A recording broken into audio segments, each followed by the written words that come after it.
नमस्कार दोस्तों, आप सब कैसे हैं। आशा करते हैं कि आप सभी अच्छे होंगे। आज हम बातचीत करेंगे राजस्थान एनिमल अटेंडेंट वैकेंसी 2023। ये जो वैकेंसी है, वैसे तो इस वैकेंसी को पूरे भारत के लोग भर सकेंगे, ठीक है। आप राजस्थान के नाम से ये मत सोचिएगा सिर्फ ये जो फॉर्म है इसको सिर्फ राजस्थान के लोग भरेंगे, ऐसा नहीं है। आप भी भर सकते हैं, बशर्ते कि आपको आरक्षण नहीं मिलेगा। जो भी आपका मतलब होता है रिजर्वेशन ना, तो जो वहाँ के लोग हैं सिर्फ रिजर्वेशन उनको मिलेगा। जो बाहर से जाएंगे, अदर स्टेट से जाएंगे तो जनरल में काउंट होंगे, भर सकते हैं, ठीक है। देखिए समझते हैं। टोटल पोस्ट जो है आपका 5,934 पदों पर एनिमल अटेंडेंट का वैकेंसी निकला हुआ है, ठीक है। अब समझिए, इस फॉर्म को आप अप्लाई कब से कर रहे हैं, कब से कर सकते हैं अप्लाई। तो देखिए 13 अक्टूबर से 11 नवंबर तक, 13 अक्टूबर से लेके 11 नवंबर 2023, ठीक है। इस फॉर्म को आप भर सकते हैं। आगे बात करते हैं। देखिए अब इसमें सबका देखिए डिटेल्स देख लीजिए, सबका मतलब सीट कितना कितना किसको दिया गया। देखिए समझिए, जनरल, ओबीसी, ईडब्ल्यूएस, देखिए वहाँ एमबीसी चलता है, ठीक है। वहाँ पे क्या चलता है तो एमबीसी।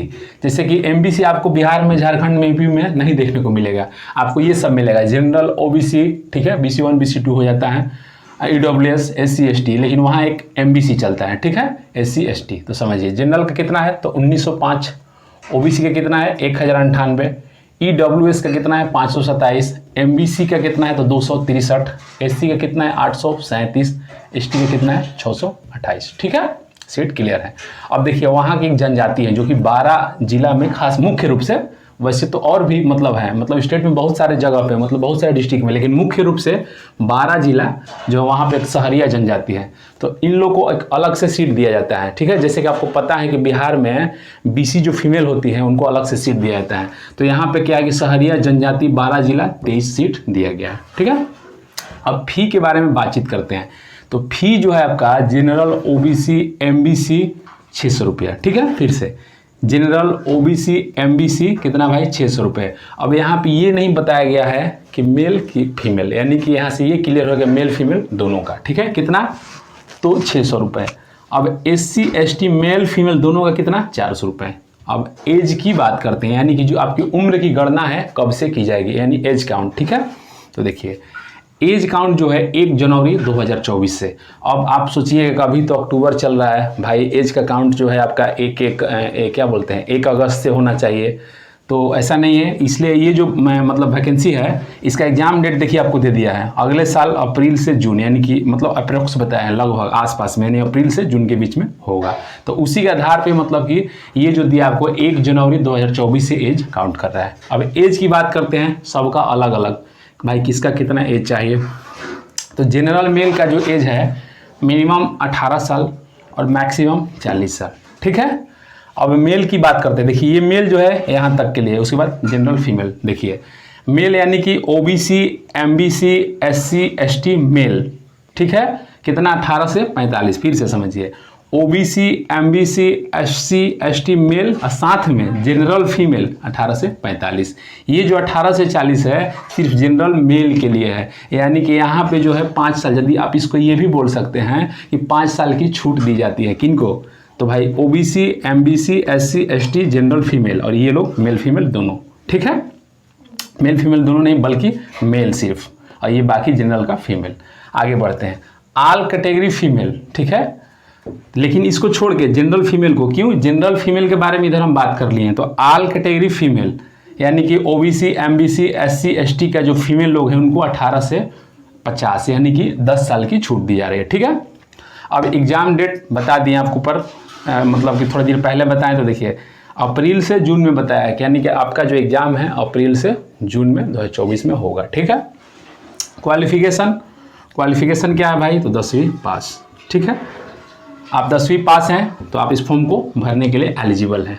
अब सिलेक्शन प्रोसेस के बारे में थोड़ा सा बातचीत कर लेते हैं।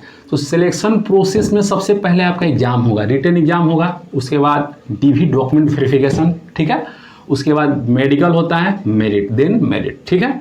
अब सिलेबस की बात करते हैं। तो जो आपका सिलेबस है, सिलेबस में आपका 150 प्रश्न रहेगा, 150 नंबर, टाइम रहेगा 3 घंटा, नेगेटिव 1/4, ठीक है। आप रेलवे में देखते होंगे कि अब चाहे बहुत सारी जो वैकेंसी हो जिसमें आपका नेगेटिव 1/3 होता है, रेलवे में तो खास करके, लेकिन इसमें यहाँ पे आपका जो नेगेटिव दे रहा है 1/4, ठीक है।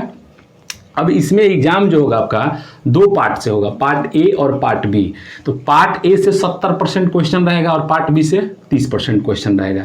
तो देखिए, तो 70% 30% 100%, यानी कि पार्ट ए से 105 क्वेश्चन निकालिएगा 150 का 70%, तो कितना होता है 15 7 105, ठीक है। तो 150 में 105 क्वेश्चन कहाँ से भाई, तो पार्ट ए से, और बाकी 45 क्वेश्चन पार्ट बी से।